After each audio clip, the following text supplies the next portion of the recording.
Hi, I'm Rich Frawley, Director of Training at ADF Solutions. Today we're going to show you how to work with an iPhone that has stolen device protection turned on.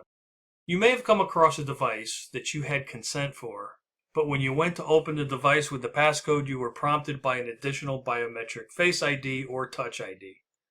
Stolen device protection adds a layer of security when an iPhone is away from a familiar location, such as home or work, and it helps protect accounts and personal information in case an iPhone is ever stolen.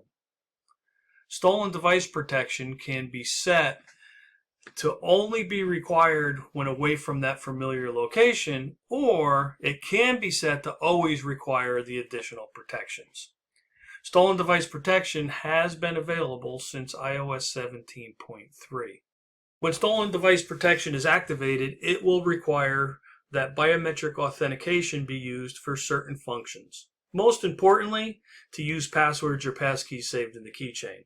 Other functions include, but they're not limited to use payment methods saved in Safari, turn off lost mode, erase all content and settings, and some of the other financial functionality that goes along with that.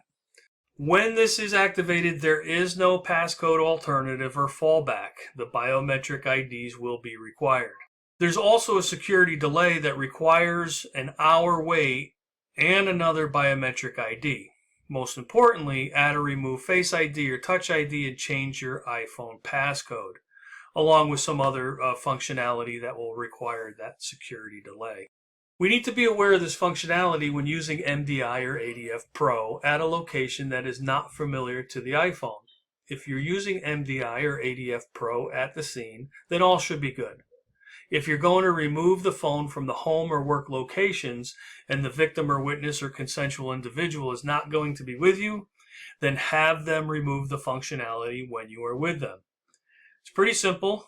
You're going to go to Settings, Face ID and passcode, enter your device passcode, tap Stolen Device Protection, and turn it off. You can see here the first picture, you go to Settings, then you go to Face ID and passcode, and you're going to be required, or they're going to be required, to enter the passcode of the device. Once that's entered, it gets you into Face ID and passcode. Scroll down to the Stolen Device Protection. You can see here it is on. Then you're going to want to go in and turn that Stolen Device Protection off at the toggle switch on the top. It will require that Face ID, the biometric ID, to turn it off, so you are going to need that person there with you. And once that is set, it will turn off the protection, and you should be good to remove the device and take it to your other location, as long as you have the passcode to get into it when you are there. That's it for the stolen device protection. If you ever need any support at adfsolutions.com, or give us a call at the numbers below. Thank you and have a great day.